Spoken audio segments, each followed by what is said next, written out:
Saturday, March 15th, 1941 was a beautiful spring day that saw much of the winter's snow melting quickly away. The afternoon took a turn for the worst, however, when an Alberta clipper, a particularly devastating type of blizzard, swept across the Canadian Prairie provinces and into the United States proper.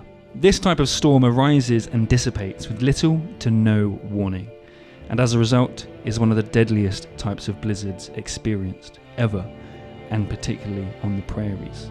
This particular storm, although lasting only 7 hours, took the lives of 8 Canadians and at least 70 Americans.